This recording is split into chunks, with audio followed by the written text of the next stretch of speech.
So I did something this week that I have been meaning to do for a little while. I asked ChatGPT to build me a gaming PC. I gave it a £500 budget in the UK market and I wanted the best possible 1080p performance. And honestly, parts of it are genuinely good. It recommended a used GPU, which I will admit I wasn't expecting. It priced everything in pounds for me nicely. And it even acknowledged the AM4 versus AM5 debate. So, credit where credit is due. But there are four things in its response that would either potentially silently wreck your build, maybe quietly blow your budget, or leave you staring at a PC that might not turn on.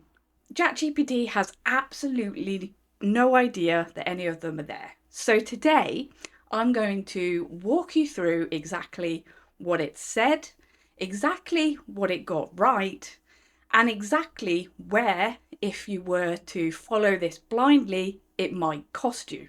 So let's start with the one that genuinely surprised me. Right, here it is, the full build in all its beauty. So we have a Ryzen 5 5500, a used RX 6600, an A520 or B450 board, and 16 gigs of DDR4.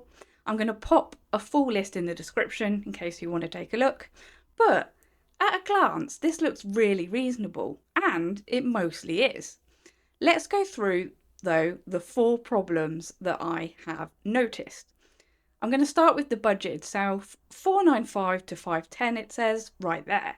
And in all honesty, that number is pretty accurate for the parts listed. But what it doesn't list is Windows. So if you're building fresh, you're probably going to want Windows.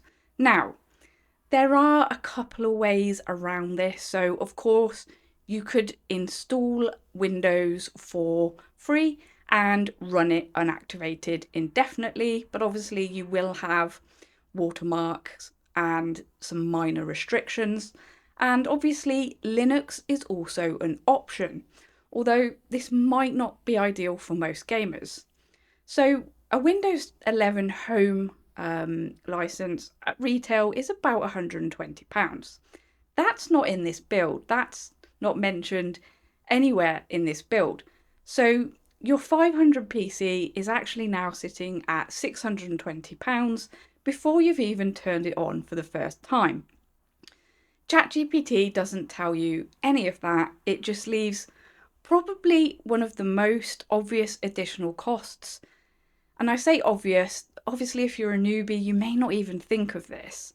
It leaves it completely off of the page, which in my opinion is important to be aware of. So this is the one that made me wince the most. The motherboard recommendation. So it went for an A520M or a B450M board. It didn't specify the model, but to be honest, I don't think that's too worrying. But there was no VRM check, no QVL mention for the RAM speed that it recommended a few lines up. But here's the one that will actually stop your build dead. If you buy a B450 board, and let's be completely honest here, there's a very good chance you will, because they're literally everywhere, there is a quite real possibility that it won't support a Ryzen 5 5500 out of the box. B450 boards were made before Ryzen 5000 CPUs existed, so they need a BIOS update first. And to flash that BIOS, of course, yes, you need an older Ryzen CPU to do it, which you most likely don't have because you just built your first PC. So basically, you could have every single part from the list sitting on your desk, have excitedly plugged it all in, and then hit the power button to get absolutely nothing. No post, no display, just a blinking light and the quiet sound of the weekend you planned to build disappearing. Now, there is a slight caveat to this now, because some B450 boards now ship pre-updated, and thankfully some boards support BIOS flashback, so you don't need a CPU. So make sure you look out for that. But ChatGPT doesn't really mention this, not once. And for a first-time builder following that list, that is a genuinely painful thing to find out at 11 p.m. on a Saturday night. But thankfully, the fix itself is quite simple. Buy a board that specifically says Ryzen 5000 ready on the box. But in all honesty, you'd only know to look for that if somebody told you. Now, recommending a used RX 6600 here is actually the right call. I will give it that. At 160 to 180, for me, it's the value sweet spot for 1080p right now. And I'd probably make the same recommendation. But here's what ChatGPT doesn't tell you about buying a used RX 6600 specifically. So the RX 6600 was a very popular mining card, albeit not the most popular, but it was used. And cards that have been running at 100% load 24 hours a day for 12 to 18 months are not in the same condition maybe as a card someone used for casual gaming. You're going to get dried out thermal paste, worn fans, and VRMs that might well have been pushed harder than they were designed for, basically.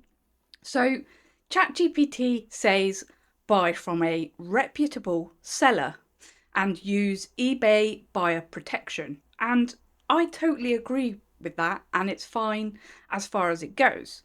But it doesn't tell you to specifically ask the seller what the card was used for. It doesn't tell you that maybe you need to be aware of things like the fan bearings before you buy it.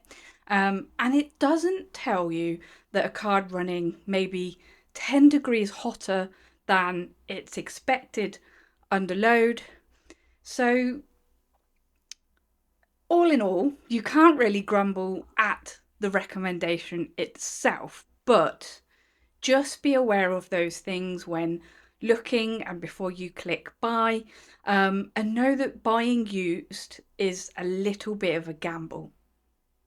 And lastly, this one is a little subtle, but it really does matter.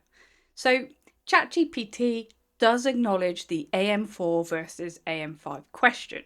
It says AM5 is the future platform, but it's impossible to fit into a £500 budget without sacrificing the GPU.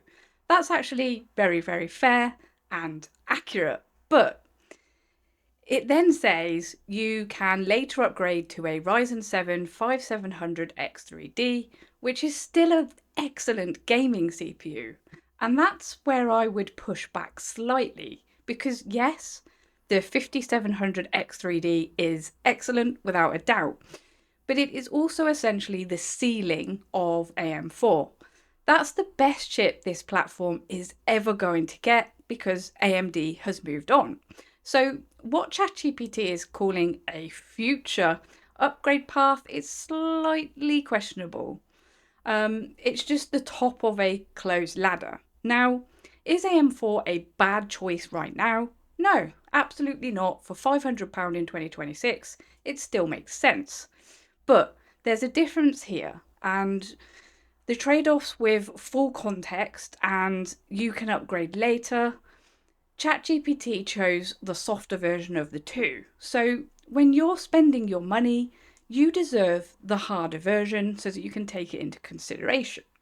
I also want to mention at this point the Ryzen 5 5500 choice again, as it is fine for this budget, but it is weaker than the 5600. You get less cache and PCI 3.0, so that might be the better pick. So to wrap up, I'll be honest with you. This is actually way better than I expected. Maybe AI can be trusted to a certain extent. The used GPU recommendation alone puts it ahead of what most people would possibly suggest. So it's not a complete disaster, but those four things, the missing Windows cost, the BIOS trap, the used GPU blind spot, and the softened platform warning, those are things that you need to keep an eye on and that can turn a reasonable parts list into a bit of a bad experience for someone who doesn't know what they don't know yet. And that's the bit that I guess AI can never replace. Now, of course, as always, I'd like to hear from you. Have you used AI to help spec out a build? Did it go well, or did it quietly leave something out?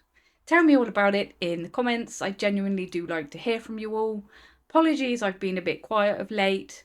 And of course, if you found this helpful or at all interesting, please make sure that you hit that like and subscribe button.